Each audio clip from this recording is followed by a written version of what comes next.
don't make ads, make TikToks. And what they're really saying is stop promoting yourself and start engaging and creating content that your audience values and they want to watch. Great, energizing life. Build a better life. A better happiness. Hilary, it's so great to have you on the PivotMe podcast today. I'm so excited to be here. Thanks for having me. Absolutely. So pivoters, we were talking for a while offline and then we got into all this great stuff and I was like, whoa, wait, let's hit the record button because you guys don't want to miss this. So obviously I've just read her bio. Hilary is an amazing and an impressive woman. We're glad to get her time and just kind of run through some things around the work that she does, but also her backstory. So we are going to get right into it because we were just having this conversation. I said, wait, we got to hit record so we hear this. So I heard Hilary being interviewed a while ago, and she was talking about a story in Fiji, and she was not in Fiji for the purposes of vacation, which is what many people go to Fiji for. And then we were just about to kick off wait, you were in Fiji too. So Hilary, we're just going to jump right in. Can you tell everyone why you were in Fiji? You know, I joke that a ghost brought me to Fiji. When I was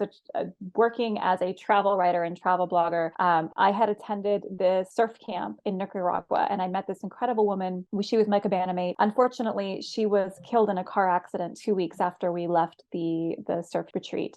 And I ended up sending her family photos and thank yous and stories about, sacrificing time with her so we could get to know her and have her impact our lives. And then they wrote back that they were one of the 3 chiefly families in Fiji and invited me out to come and meet them. And so I just by happenstance ended up on this trip out in Fiji for a month, living with the firewalkers. And it was a wild experience. I ended up being a part of her father's funeral. Her father passed away within me being there within 3 days. And I was terrified that they were going to think I was some sort of harbinger of death. Like, as you know, the Fijians, they're very entrenched in their culture and their religion. And, cannibalism was only abolished in the 80s. And Not long.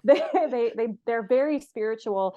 And I was just so terrified. I remember I was sitting there with the mother, and she just kind of looked at me and said, there must be something about you that's very calming and comforting in times of death, which is why Tale, their daughter, brought you here. So you said you wanted a traditional Fiji experience. Nothing is more Fijian than our funerals and our weddings. So you will take part in the funeral. You will serve as Tale's ambassador. You will do everything in the funeral that she would have done for her father. So I gave a eulogy at this man's funeral. It was a 30-day experience because the funerals last for that long in Fiji. And it was absolutely wild, and I'm so grateful for it. And you were there as well. You said during a coup? I was. So I was there. I don't know what year that was. I should know, but there was a military coup in Fiji several years ago.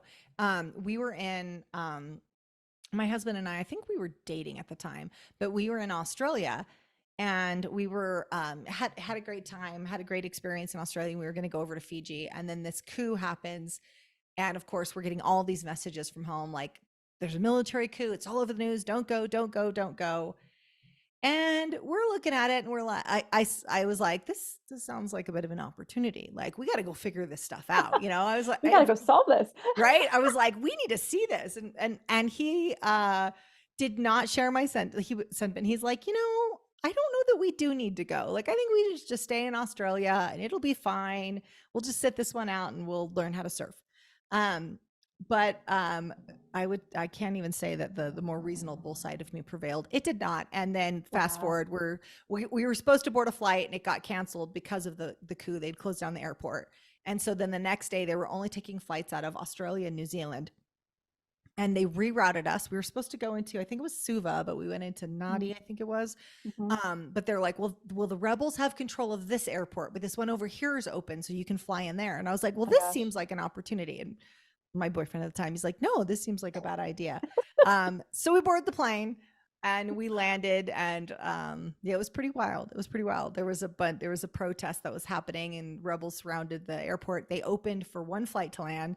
We landed, and then the airport closed back down. Wow. A pretty wild time to be there. So I really should know the year for that.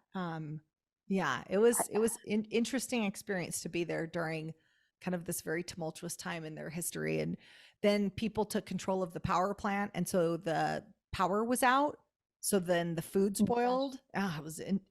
So Wow. we just ate from the sea, which didn't always get cooked. And then there was a story about dysentery that happens Oh afterwards. my But gosh. anyways, it was wild. It was a very well time. But the Fijians were just absolutely wonderful So people and wonderful. so rich in culture and such a interesting background as well.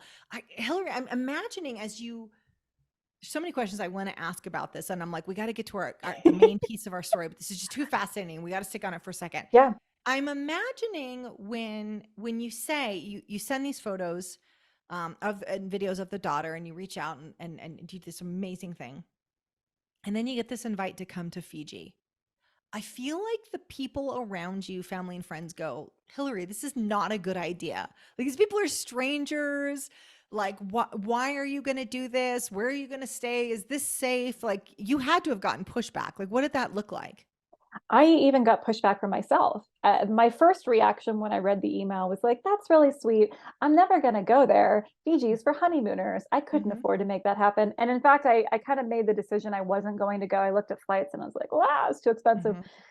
And then I just kind of made a mental note of like, well, if flights drop below this price point, I could go. Mm-hmm. And I was in a very influx time of my life. I had just graduated college and I was rejected from every graduate school I'd applied to. I felt like my life was over. I was just starting to unearth this new lifestyle and career as a travel writer and travel blogger. Mm-hmm. And yeah, I think there's always been a lot of pushback when I have these ideas. And it just the way that the timing worked out, and I think that when things come in with that kind of ease, or like the universe also almost lovingly forces you onto this new path, Sure. you have to listen. And it ended up being an incredible experience. But I think about, as you're talking about the coup and just some of these incredible moments of history that we can witness. I remember while I was there, outside of being a part of the funeral and seeing this culture so up close and personal, I remember they were having their first ever gay rights parade, Mm-hmm. and I was so excited about it. And I remember the morning of the parade, the newspaper arrived, and the cover of the paper was that the parade had been shut down by the police. And I was livid. And I'm just walking around with all of my white privilege, shaking the paper and just being like, how could they do this? And this is an outrage, and yada, yada, yada. And who we have to talk to. And like, I've got to make a stink about this. Someone bring me the manager. Exactly. Yeah. And the family just kind of looked at me dumbfounded. And they're like, Hilary, you're not in America. Mm-hmm. Like, that's it.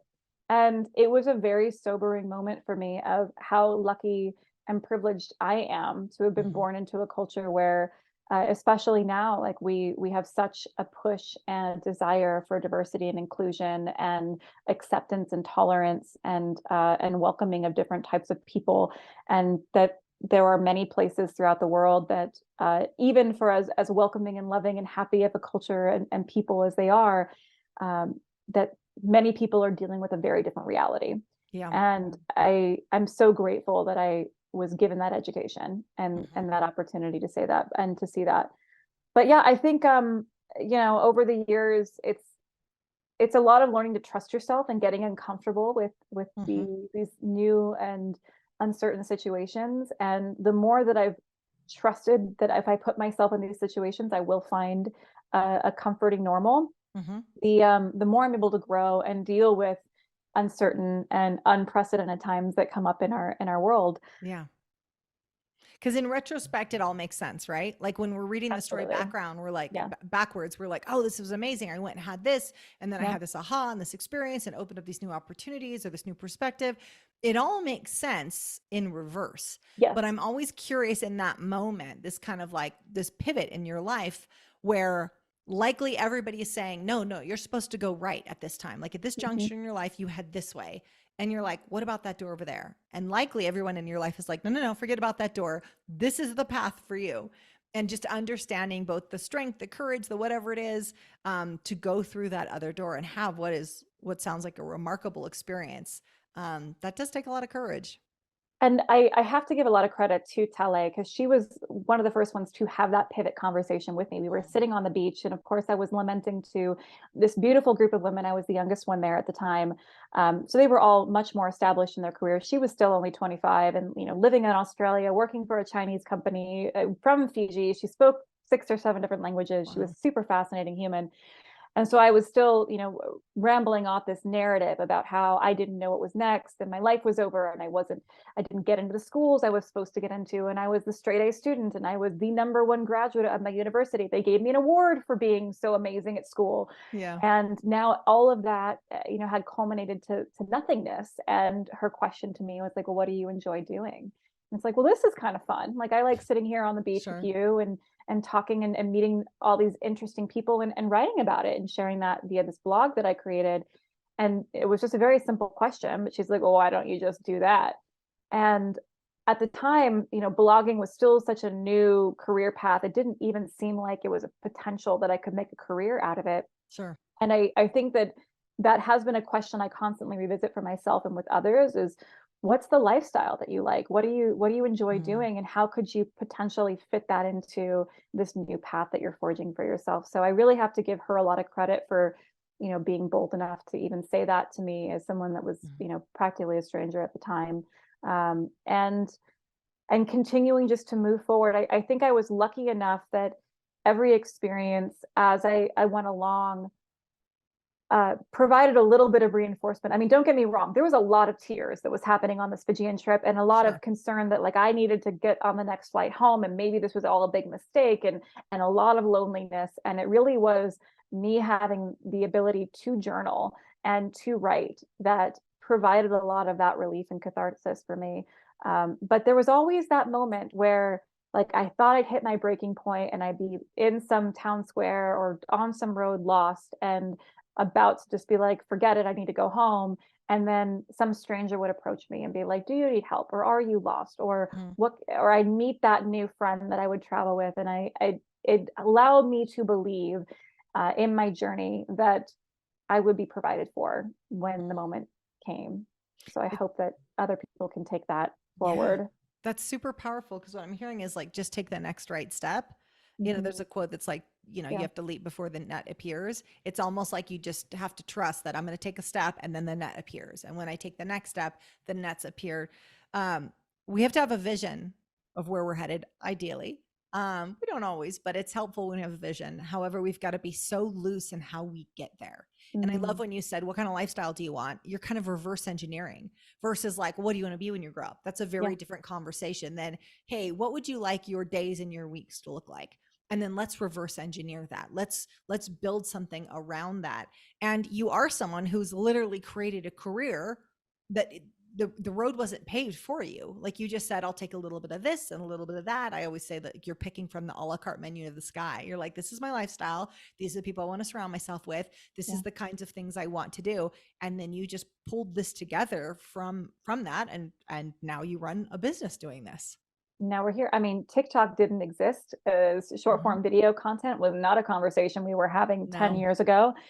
It is wild to think about how we have created this business. We've created this opportunity to add value and connect with people in a way that is constantly evolving and changing. And so I think, again, those beliefs loosely held, those visions loosely held has been really important. I have never been a specific manifester when it comes to my dreams. In fact, things that I specifically focus on, I'm like, I'm going to get this, tend to be the things that don't happen, but I will end up getting the things that I need if I'm focusing on the energetics of what I want that situation to look like. And it'll almost always come in better than what I could have imagined and then a form as long as I remain open to what it could look like. And I tend to hit my head against the wall a lot when I try to say, no, it has to be this way. And this is the way you make money. And that's where I see a lot of my own resistance be my own worst enemy. Yeah. One of the things that we have to talk about on PivotMe is how we self-sabotage. And I want to get into that. You mentioned short-term or short form content and TikTok. I want us to get in that in just a second, but I just want to point out what you just said is One of the questions we like to ask is, how do you self-sabotage? Because, most of our business owners, a lot of them are business owners that are listening. There's we get some executives from corporate America. We love all the pivoters. But ultimately every single one of us self-sabotage. And it's so very important to know that it's like, whether it's I get all the ideas and we don't cross the finish line with them, or I get really tied to how something's going to be instead of the why or the what. And then when it doesn't work out exactly the way I imagine, then I get discouraged and I quit. Hilary, I want to ask you that question. How do you self-sabotage? I think for starters, I tend to put a lot of restraint around and constraints around what something needs to look like in order for it to be successful. I think even when we started into the creator world, so my background, I ended up going on from Fiji to become a national journalist. I worked with USA Today for a while. I was a red carpet host and correspondent. I did a lot of celebrity interviews and behind the scenes videos and produced for E! News. And then that landed me in the world of making Facebook videos. I was just doing it for fun at the time, and I had an opportunity to get this Facebook Watch channel. So between my background and my co-founder and my life partner's background, he's a Billboard charting musician and had done all this music content and had his own TED Talk. And we thought we understood what it meant to make great content. So even just starting out, we're like, we got this. This is going to be great. And we started making these videos and they sucked. They were not performing well. Sure. And it was very frustrating. Yeah. Because we kept thinking that we knew what we were doing and that we had it figured out. And we finally hit this precipice a couple months in where it's like, okay, we either have to completely revise our perception and our plan as to what we're doing, or we have to drop this.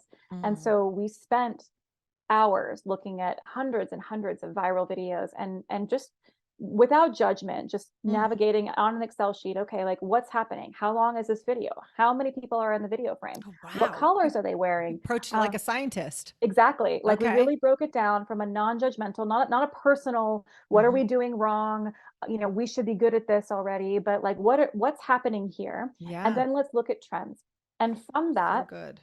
we were able to see that there were certain things, certain patterns that were continuing to emerge from these viral videos. So we approached those and applied those to our next video. That next video did 5 million views. Whoa. The video after that did 10 million views.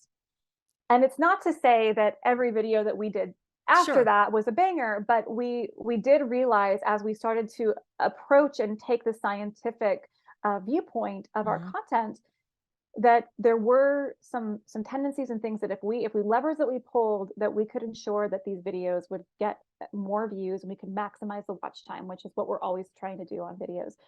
So I look at that as a good example of self-sabotage, because I think oftentimes when we approach a new part of our business, our skill set has allowed us and primes us to be able to take on this new chapter, but it's staying open to what that can look like and getting the feedback from the universe of what's working for other people.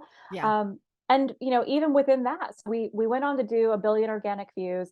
I accidentally got on TikTok and built a following from 0 to 400,000 followers in 40 days. Didn't want to get on TikTok. It's a whole other story. But we weren't necessarily happy doing this content. I think it was November of 2021. We did 182 videos.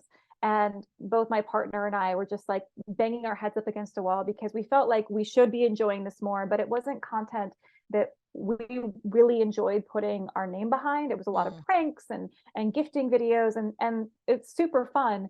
But we both had a passion for helping people, and I love brand strategy and he loved building things. And so we started to think about how could we take all of this knowledge that we have and apply it to something that's going to light us up more. And thus Attentioneers was born. So now we use all that background, all that knowledge to help personal brands and entrepreneurs and companies make better videos to be able to connect with their target audiences. But again, the self-sabotage, thinking that we have to stay being full-time content creators because that's where other people are seeing a lot of success, and that's where other people are applying the skill set that we have.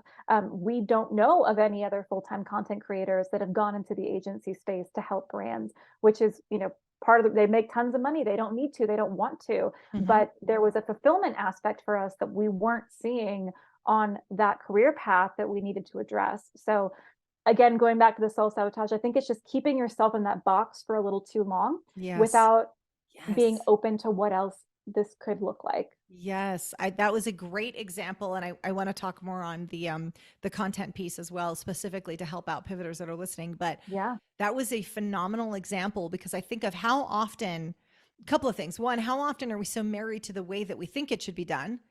We can Mhm. even lean on our expertise, but I know XYZ and I this, or I have a degree in this, or I went and did this training, and we get like so tied to why our way should be the right way, Yeah. instead of objectively like pushing back from the table and say, forget. I just think a lot of people, Hilary, would have beat themselves up over why we know all the things. Why is this Yeah. video not working? And Yeah. spend a lot of time in the justification process or the negotiating process. And instead, you just went, push yourself away from the table, and you said, we're just going to objectively look at the other content out there. We're going to have the hat of a data scientist on instead, and just say, what's the trends? How long? Look at it. As like a new student, like with fresh eyes. I just Yeah. think so many people would have stayed in the, why isn't it working? Why isn't my skill set applying? Or even taken shots at how other people got viral, videos went viral, and be like, it wasn't as good as what we did, instead of Yes. just saying, what can I learn from these other people that have been successful? I mean, don't get me wrong. We did a lot of that too. Like there's There was that too. that also happened. Yeah. And I think that's human and that's normal. Sure. And I've had Totally. to learn to give myself permission to be that person and have that moment. But Mhm. then being able to evolve from that to, okay, I've had my moment. I've thrown myself a pity Yep. party. I've been jealous or envious of so-and-so's content. And now it's time for me to go back and be a student, and for me Yes. to see what I can learn from this and apply it moving forward. And I think the biggest misnomer and mistake that, especially with personal brands and entrepreneurs, they're making right now, and it's through no fault of their own. I think part of this comes from the way that Instagram has been for so long, which is a Mhm. look at me, Yeah. and doesn't everybody want to see what I'm doing type of aesthetic, Mhm. which is no longer the name of the game, and Mm. it really shouldn't be, right? This is about having to earn attention. There are 20 million new videos being posted to social media every Mhm. single day, right? So that's your competition. You've got so much noise, and there's a Mhm. lot of bad videos out there. So Sure. in order for you to get your message to your target audience, you have to earn the attention. No one is going to stick around to wait anymore for something. You have 2.5 seconds to get their attention, and then to keep it for another 2.5 seconds. So it's a lot more intentionally crafting the content than I Mhm. think we're used to, which can be exhausting if you're not used to thinking in that regard. But I think once we remove the assumption that somebody should care what you're doing, and really even Yeah. taking that approach for myself of when I'm looking at my content objectively, not from me as being attached to it, but me as Hilary scrolling through on the internet, would I watch this? Mhm. Would I keep watching this? Am I doing the right things in this video to keep somebody who doesn't know me, a stranger, watching Mhm. this video? And the more that we can put that type of energy and that perspective into our content, the more we're going to be able to resonate and actually keep the audience that we want to have. Yeah, that makes complete sense. So, Hilary, what would you say to someone that, we mentioned this before when we went live. Um, we talked about if someone's like, a real estate agent, they've been successful, Mhm. they've been in it for a long time, they've had some measure of success, and they're kind of eyeing social media right now. Maybe their posts are restricted to like, this is my latest listing, and sort of the, I just want to stay visible for my audience. If someone's in that boat and they're going, okay, well, maybe I need to start exploring social media, whether it's TikTok or another platform, what advice would you give them? Like, do they jump into video? Are they trying to appeal to the people that are already watching them? Are they trying to get new eyes? What does that process look like? I think when we initially talk to people about doing content online, there's a lot of resistance to adding anything to their plate, right? It all feels very additive. Like, Yeah. oh, now I have to do social media. Now, not only do you have to do social media, you have to do TikTok, and you have to do your stories and your highlight reels, and you have to do It's Instagram reels and YouTube speaking my shorts, language. and you Yes. have to do lives. And now you've got Be Real and TikTok now, and like just Yeah. throw you under the bus. Like there's just too much to do and you have no Yeah. time for it. So we get that. Um, Adobe recently did a study that showed that when people are on their phone, when they're not making phone calls or they're not texting, 80% of the time that they are on their phones, they are watching short form video. Wow. So when we 80% talk of the about time. 80% of the time, people are on their phones and they're not talking or texting. They are watching short form videos. That's Instagram Reels, that's TikTok, that's YouTube Shorts. That is the type of video content that they are consuming. So if we're discussing the 80-20 rule of like where to get that 80% return Oh yeah. for 20% of the effort, to me, if you're struggling or you have the resistance of, I can do no more, I'm exhausted, I'm tapped out, or everything I'm trying is not working, our recommendation is you go 100% in on short form video and stop doing everything else. It is When you say everything else, what do you mean everything else? I just want to be clear on that. Stop posting stories, stop Okay. posting photos, stop focusing on highlight reels, stop focusing on lives, anything else that isn't short form video. If you currently are at capacity, that's where I would put all of my effort. Because again, 80% of the time, that's what your audience is watching. So we want to go and we want to engage with people in the way that they want to be engaged with. So that's for starters. I think the next thing that I would say is we want to make sure we know what the goal is and where we're trying to send people and who we're trying to attract. Because, for example, for a real estate agent, that could be a couple of different target demographics. That could be you want to attract more brokers if you're a broker owner and you want to bring in more blood to help you run and grow your business. It could be that you're looking for more buyers, that you want more people that you can sell houses to, or you're looking for more sellers and more homes that you can sell. Or, you want to be an expert in your particular neighborhood, or in which case that's going to change the type of content. So depending upon who you're trying to attract and where we're trying to drive them is going to drastically change the type of content that you're putting out, right?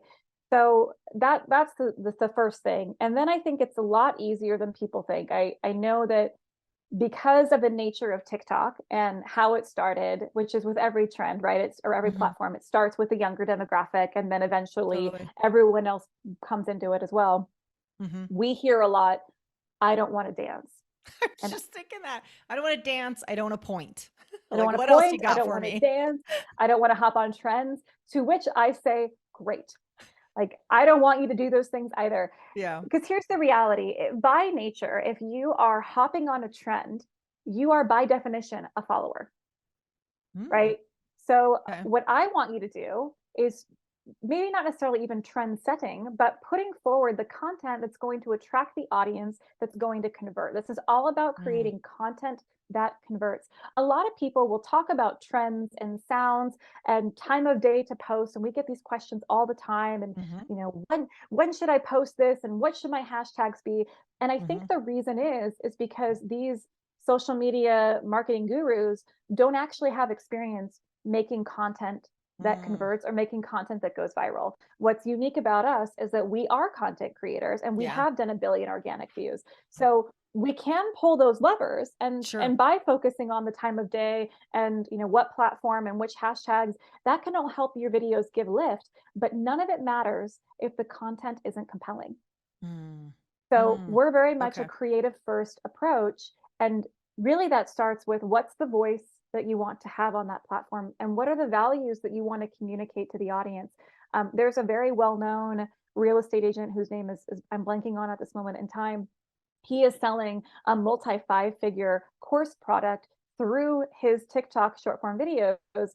And his audience is very much that aspirational young male who wants to have the money and do the private jet flights and have the car. So a lot of his content is curated around that.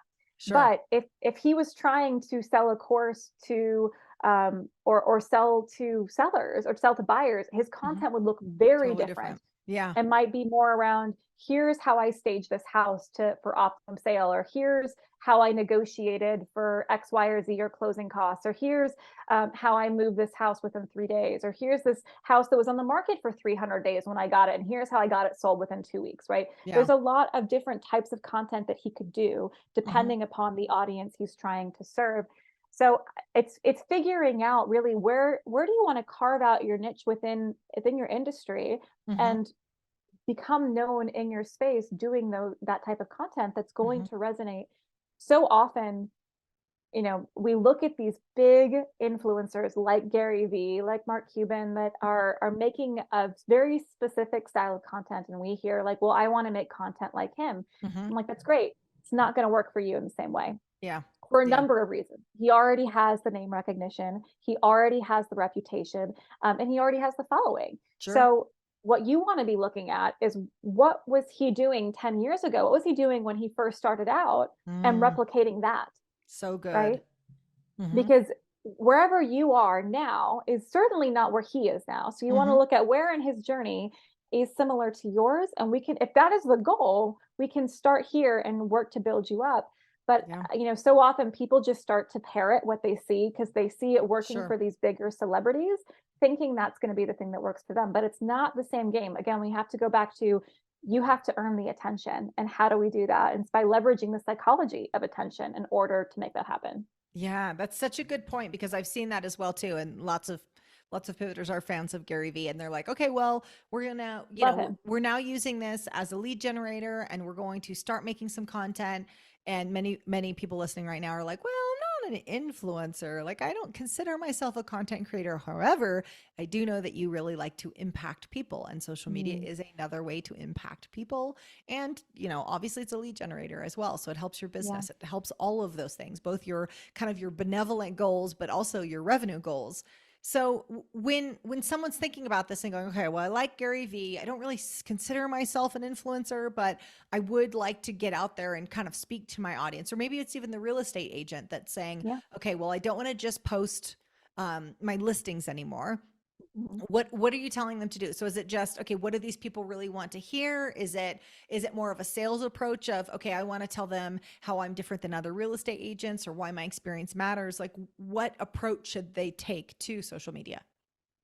So for all of the content, we would encourage them, we want to leverage the psychology of attention. And in order for that to happen, you really have to be adding a ton of value. So if you're making content that is a why you should hire me, or this is about my brand, that's an ad. Okay. And the reality is whether or not you're on TikTok or you want to be on TikTok, TikTok has changed the name of the game as far as how people are consuming content. And they don't even want to see ads anymore. They want to see TikToks. You hear all the time, don't make ads, make TikToks. And what they're really saying is stop promoting yourself and start engaging and creating content that your audience values and they want to watch. I've not heard that. Don't make ads, make TikTok. That's so good. Don't make ads, make TikToks. TikTok tells this to us all the time. We're on their agency advisory board, and we've had the pleasure of working with them very intimately over the past 6 months. And it is a challenge, especially for agency houses and marketing houses that are so used to and are phenomenal at making ad content. They don't necessarily know how to make great short form content because the market is demanding something different. So from that perspective, thinking about what are different ways that, again, if you have a stranger, your target audience doesn't know you, is scrolling through, what's going to be the type of video that they would want to see, that they're going to stop and watch? So how we do that is we leverage the psychology of attention. So we'll have you pick a topic. And the first piece of that is we want to grab attention, right? Because again, you have 2.5 seconds before they're deciding whether or not they're moving on. And then that 2.5 seconds only buys you another 2.5 seconds. So this is not just a one and done. We want to be intentionally thinking about this. And it's exhausting when you first start making your brain work like this, but it becomes easier the more that you do this. So that's the first piece, is we have to grab attention. The second piece is we want to spark an emotion. What do we want them to feel? People share videos or share posts because it says something about them that they don't want to necessarily say directly. This is why you see all those Disney princess quizzes end up on Facebook. It's like, why did your friend post that? Well, because she wants you to know that she got Jasmine and she's sassy, but she just doesn't want to post that she's sassy. So she's going to use this instead, right? So we want to be able to spark an emotion.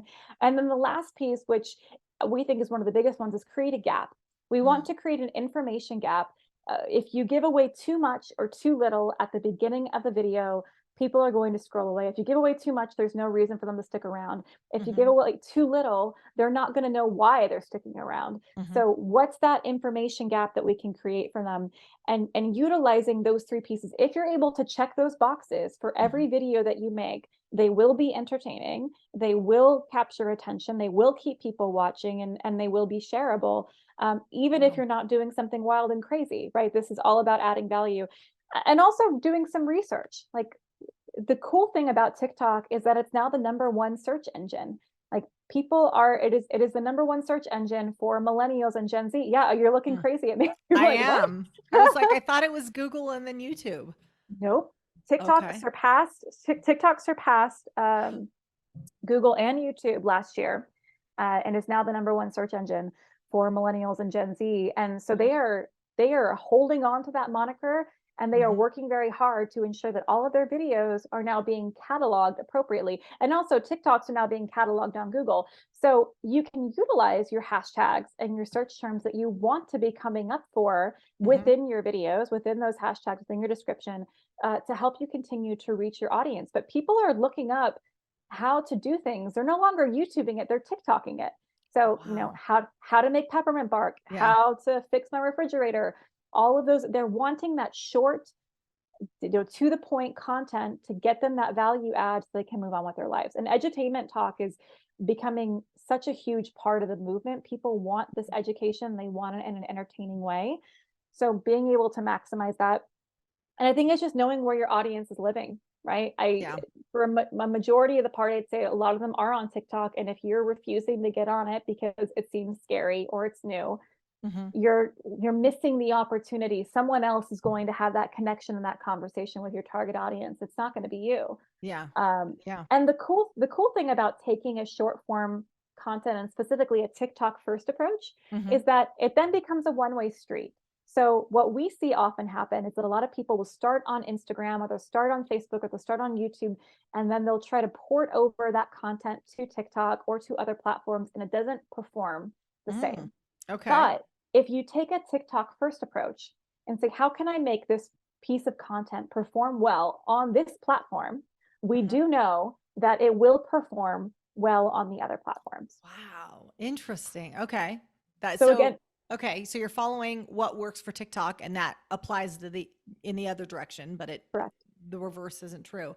I wouldn't have guessed that because I think that a lot of the Pivot Me listeners aren't going to TikTok first. Like I think Yeah. we're LinkedIn, we might be Yeah. Facebook or Instagram. So I'm thinking anyone who's listening right now is like, I'm not on TikTok, or maybe I do, but I just watch other people's videos, and thinking about doing this for you, for your brand, for your business. Yeah. That would have been our first thought, was just push as I'm sitting here, because we are not on TikTok. Pivot Me is not on TikTok. I'm not on TikTok. I'm thinking about it, and that's immediately what I was going to do. It's like, all right, well, can we just repurpose content from our other platforms onto that? But we've got to create entirely different content based off of what works for TikTok and then push it over to all the other platforms. Right. And again, it becomes more efficient as you think about this, right? Because again, if 80% of the time people are Mhm. watching short form video, and if you're able to create a strategy that works well on one platform and then repurpose that content across platform, Mhm. you've just eliminated so much other additional work that you would be doing Yeah. otherwise. Yeah. So, how does this work for LinkedIn? Like, is it true that, because I think of TikTok and I think of it as younger generation. Mhm. And now, having said that, most of the TikToks that I get forwarded are by people in their 40s. So maybe that's no longer true. But I'm thinking about, like, okay, does the stuff that you would create for TikTok apply to LinkedIn? Yeah. You can It- push it that way? Because I just feel like they're different audiences and have different needs. Is the answer they no? I mean, I have seen plenty of our own content, even Hmm. within the viral video space, be stolen and put on LinkedIn and Mm, perform exceptionally well there. really? So Okay. I think it really comes down to what's the topic and is it relevant to that platform? And especially if you're a brand Hmm. and you're putting out content that's of value to your target audience, and that target audience is also on LinkedIn, then Sure. that content should work there as well. And I without like a specific example, I can't Sure. speak to it too much, but I will say that I have seen it work. And again, what we're looking to do is have you make better content that people are willing to watch for longer periods of time. And that's regardless of what platform you're on, that's the goal. If you can optimize and maximize watch time on your videos, the algorithm will help to lift and push out those videos even more. So that's what we explain the algorithm. So if someone's like, we've heard about it loosely, but explain that it's like, hey, these are the things you do to be favored by the algorithm and why this matters so much. So, when we were content creators, we didn't have major followings. What we did have is an understanding as to what we could do, what levers to pull to help the algorithm see that something was going on here to help us lift. So most of the time when you're dealing with influencers, let's say they have 1 million followers, they're going to reach somewhere between 1% to 4% of those followers per post. And that's just statistically across the board, that's what they're going to expect to see. Without boosting, right? Without that's just boosting, kind of organically. Okay. Organically, 1% to 6% if I'm being generous. So what we would do is with our smaller followings, maybe with 10,000 or 100,000 followers, we would go, how can we construct this piece of content in such a way that people will want to watch it and watch it for longer periods of time than other videos, that the algorithm says, that's interesting. This video is being watched longer than the other videos on the channel. This video is having more engagement. I should push this out to more audiences to see who else likes this video. And then that's where you get these 5 million, 10 million, 100 million videos, even if you don't have a very large audience. And so we would consistently and statistically bat way above our average because of the fact that we were able to leverage the algorithm. And again, those are levers that we can pull, but it all comes down and starts with great creative. We've had our content stolen many times and put up on somebody's personal profile on TikTok that has 1,000 followers, that suddenly they get 100,000 views or 1 million or 40 million views even. A real story that translates to tens of thousands and hundreds of thousands of followers for them because of a good piece of content. So again, I think a lot of people focus on the strategy instead of the substance. And it's like the strategy doesn't work or will not work as well if the substance isn't there. Gotcha. And when you're saying substance, you're saying about getting their attention, creative, giving enough. Okay. And that's the other thing. When you say creative, it's like how the video is designed and like the actual words that are said in the video. I just want to make sure I break it down for someone who's maybe not accustomed to this world as much. Yeah. When I say creative, I just mean the video in general. I think a lot of people spend so much time in post-production, and a great post-production strategy is a great pre-production strategy. We spend a majority of our time, and even in our trainings when we're working with clients, we focus a lot on ideation and pre-production, because if the video isn't honed in well and crafted from the start, and we're not intentionally thinking about how we're setting this up, we're then putting forward a haphazard plan that may or may not work. So that's really what we want to be doing is, and something that, again, with 20 million videos going up a day, I want to watch better videos. And so selfishly, I want to help people make better videos so that I don't have to cut through as much noise on my own feed. And so, whenever we're talking about creative, that just means the video itself. Gotcha. And really focusing on the structure of that. So there's a lot of, I'm just thinking about this. This isn't the same as like turning on your phone and just talking into it. Like this is a whole nother level and a lot more preparation. I love what you said about pre and post production. So if I'm listening to this again, you nailed it earlier when a business owner is listening to this and going, wait a second, this sounds like way more work. I want to come back to something you said. If you're having to practice some ruthless prioritization, something we talk a lot about on PivotMe, you're saying forgo the photos, forgo the lives. Maybe I'm even kind of hearing you might even forgo some of the guest podcasting even, and just work on this short form content. Like this is a pretty radical statement. I just want to kind of break it down for someone who's listening, because at first I'm thinking the same thing. I'm like, oh, this is a big commitment. This is a big time commitment and energy. And there's copy that needs to be written. There's, all the words that are going to be said or however this is going to be designed. But really, to create the space to do this, you're saying cut out a bunch of stuff that's actually not converting for you. Correct. And I think if you were to go and look at the data, again, take the approach that we did when we first started making videos, and you take that personal component of how close to your heart it feels to be doing all these other things that make you busy, and just look at the data. And if you're able to show me, hey, this photo post actually, or what we posted this week converted to a sale or converted to people signing up for our email list, great. But I would challenge you that if you were to put that same time and effort and energy into short form videos and intentionally crafting those, you will see a much higher return on investment.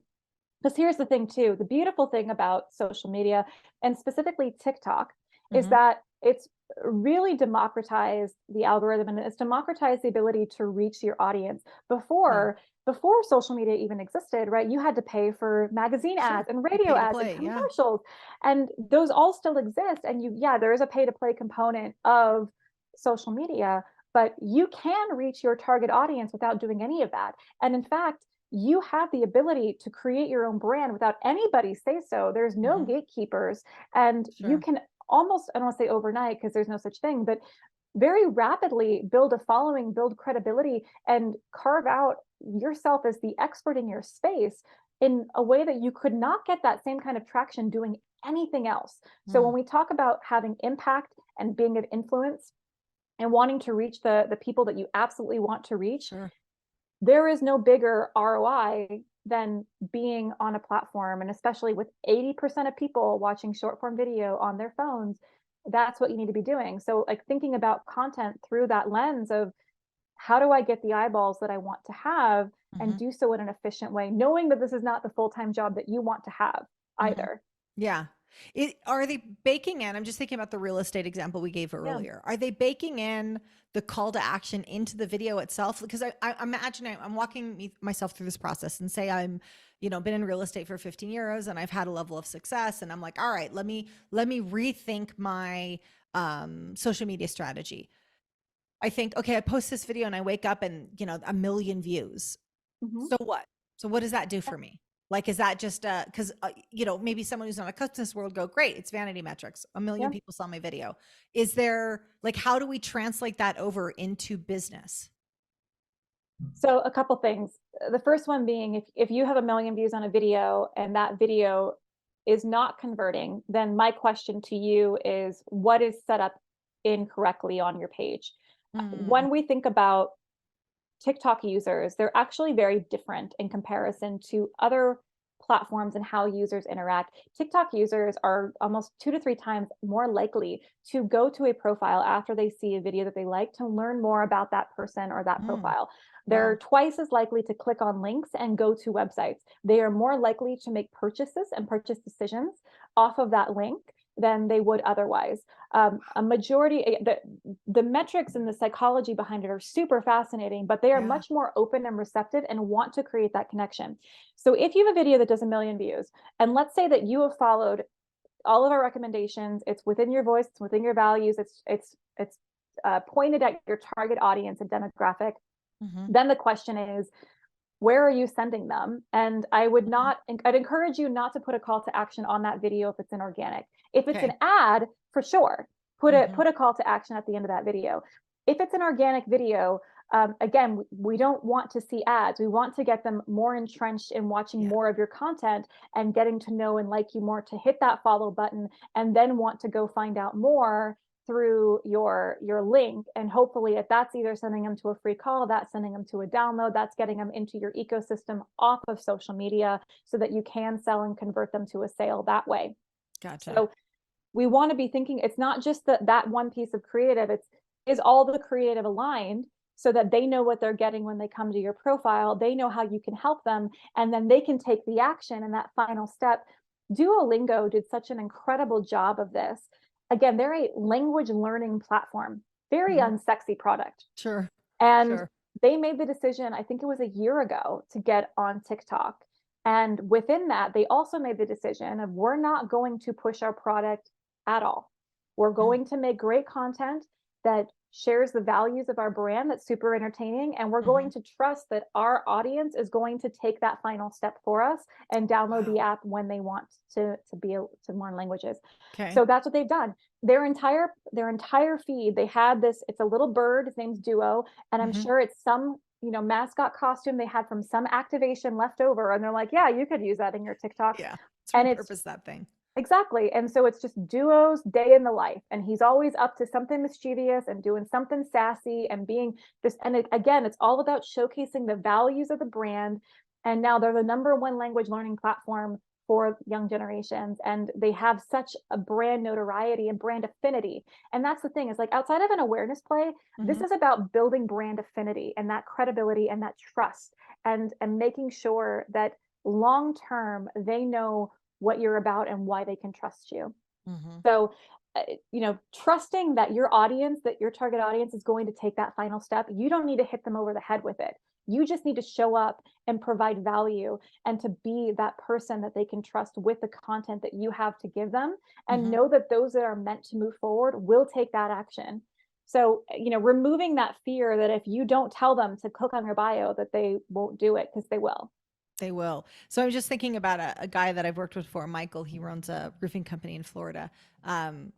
And I'm thinking, if he's doing videos, he's not, but Michael, we're going to talk about this. So let's just say, I think the natural tendency would be like, I'm going to do a video and it's going to be about roofing and it's going to be informative. And then I'm going to say, call us to talk about your roofing needs. No, this is an ad. Instead, Michael's doing a video that is informational, entertaining, speaks to his audience, and he's not saying anything about call us to get a new roof. He's not, that's ad territory. Is it just kind of getting, you said brand affinity. So they're liking you, they're interested in you, they're getting an idea of who the owner of the roofing company is. And no, you don't have to beat them over the head and say, call us for your roofing needs, because that's what a commercial looks like. And these are not commercials. You can put that in the call to action in your profile. Like, Okay. Call us for your roofing needs. Here's the link. Schedule your call here, right? Like, you're still giving them the option to do that. You're just not putting it at the end of each video. Those videos are focused on, here's what happens, here's how often you should check your roof for these issues, or if you have a big storm, or if you have a terracotta roof versus a metal roof. I don't know anything about the roofing industry. Yeah, exactly. I'm just making stuff up here. We're doing good. But Michael's going, oh my gosh, guys, come on.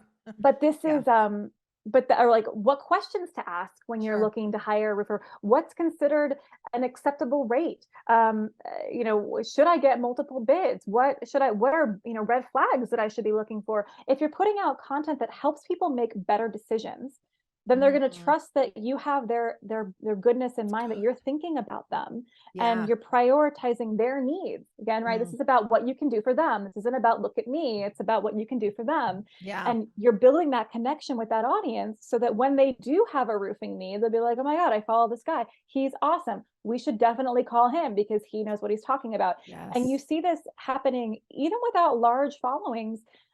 People in service industries, whether it's, injury attorneys or real estate agents, they're seeing massive traction just by showing up and, again, adding value of the thing that they know how to do, that shows why they have that uniqueness, why they are able to help solve the problem better than somebody else in their industry. And again, just because there might be 100 roofers, I'm going to guess, that are making content, the statistic or the probability that someone else in your area and serving the target demographic that you're serving is making that kind of content is very slim to none.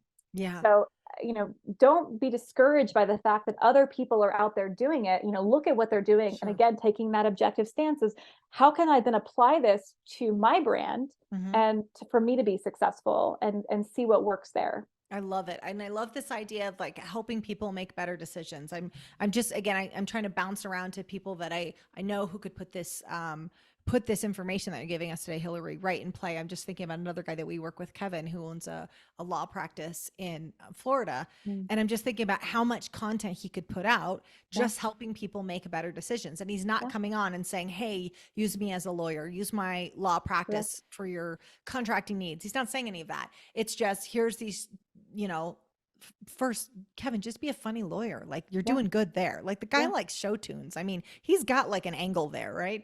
Show tunes lawyer. I love it. I know. Perfect. It's funny. I was like, you're so right for a personal brand. You don't know it yet. But you do. He's someone who like breaks out in song on our calls. And lawyers are super successful through short form content. And the cool thing too, is like, even if you're getting people booking free calls that aren't in your area, now you get to be a referral source. And especially within the law industry, like, you can make really great money just referring clients to other sectors. So, and other attorneys that are outside of your area, you're outside your jurisdiction. So good.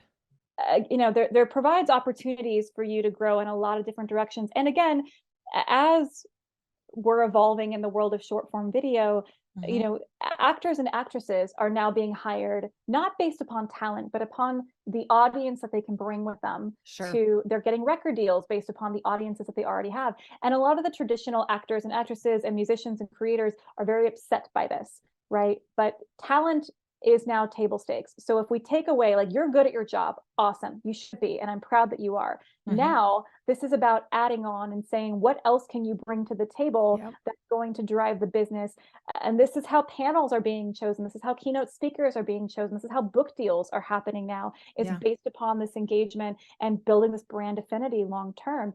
So again, I know it's frustrating to think about adding something else to your plate when you're such a busy business owner. But if we can remove all the things that aren't working on social media and focus on the one thing that everybody is moving towards and the way that they're engaging and engage with them there, you're going to see much more success.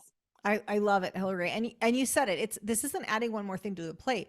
You're prioritizing. You're saying, hey, just so you know, these 5 things you're doing over here, there's no bang for your buck here. Like, the return is very low. I'm saying, if you need to make a decision, then you cut all those things out and just do that. And I just made a comment, or I just made a note for myself, Kevin. I'm going to introduce you to Hilary, because Hilary, I would love for you to talk to him. Actually, we have a couple follow-up questions, but I do want to ask that question. So Hilary, as you're talking about this and our pivoters are listening to this going, okay, I want to try something like this, or maybe I've tried a little bit and I haven't been successful.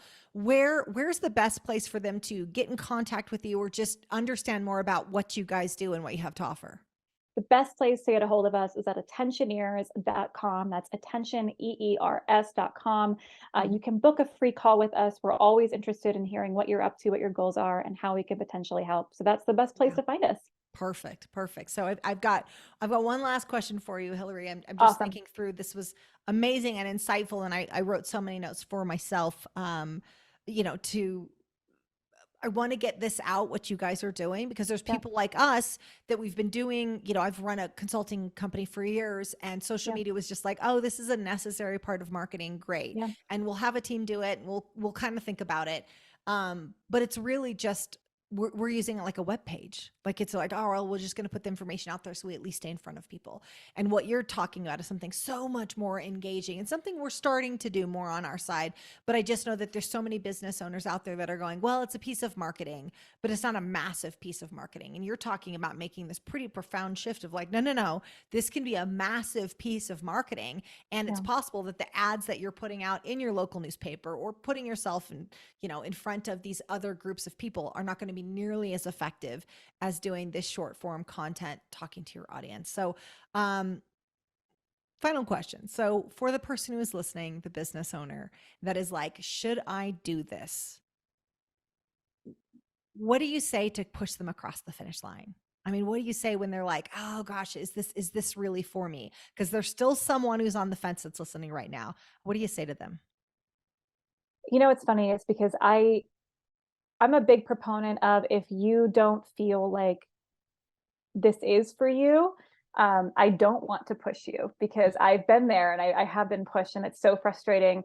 And it will not work as well if you're not excited or you don't see the value in the investment of this. I will say that if you do just spend some time, there are so many studies and so many articles to reference about boring brands that were on the verge of collapse, that have had a complete resurgence due to short form video and UGC content, user generated content, videos that they're not even making, and willing to engage and adapt. I think this is all about adaptability when it comes to brands, and just looking at in general how adaptive your brand is and how it's willing to survive as things continue to shift to a more digital age and the creator economy. And if that's something that you're holding up firm resistance against, I am a little fearful for the future of your business. And there are some that will, of course, always prevail.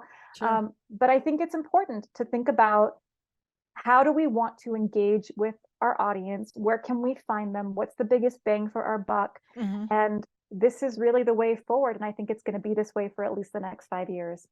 It's so good. I'll say what Hilary was saying more directly, maybe, which is talk to your people, or someone else is going to steal them from you. I mean, that's really, It's really it. And I hear what you're saying about if you're not believing in it, then it might come across as inauthentic. And essentially you've just got to get on board. Like, this is how business is done. And this isn't, what I'm hearing is, this isn't a small piece of business, guys. This is the business. Like, this isn't a small, let me take a step back. This isn't a small piece of marketing. This becomes your marketing. Like, regardless of if it's, you know, a law practice or a roofing company or a consulting firm or a business advising company, it sounds like it doesn't really matter what it is. You talk to your clients through this method or someone else will. Yep. I mean, I feel like we're very much in those early 2000s, the internet days of like everybody's like, oh, do I really need a website? I don't need a website. Totally and that's where we are. And that's okay if you're not on board. But again, if you're not on board, someone else will be, and they're going to see the benefits. And that's all there is to it, folks. That's all, folks. That's all, folks. No, it's so good. I love that. It's what we need to hear. And like I said, it's funny when Hilary and I are setting up this call, you know, there's emails that go back and forth with our teams. And in there I say, here's the people that we really need to reach. And I describe them like, well, they do a little social media, but they don't this and they don't that. And I write, essentially it was me 2 years ago. So there's been this massive, you know, April's now on social media and doing all the things. And it's not just Facebook and pictures of her kids, but I had a massive hurdle over this too. Cause I was like, well, is this vanity? Is it really photos of my salad for lunch? Like, I had a really hard time wrapping my head around it. And then even still, I'm leaning further and further into it, but I was like, no, guys, if you know, if you really want both your business to grow, but also just massive impact, it's the people that are going to bring you on as a retainer. They're going to give you money, but it's also the people that really need to hear your message and maybe can't afford it yet, or maybe they're just not in the season of their life. There's a secondary and a tertiary audience out there that will not hear your message, will not experience your impact unless you're reaching them, and you're reaching them this way. So I really encourage you, we'll go first. We're going to have conversations with Hilary as well, but I really encourage you to do this. Oh, I love it. Yes. Amen. Preach. Thank you so much for coming.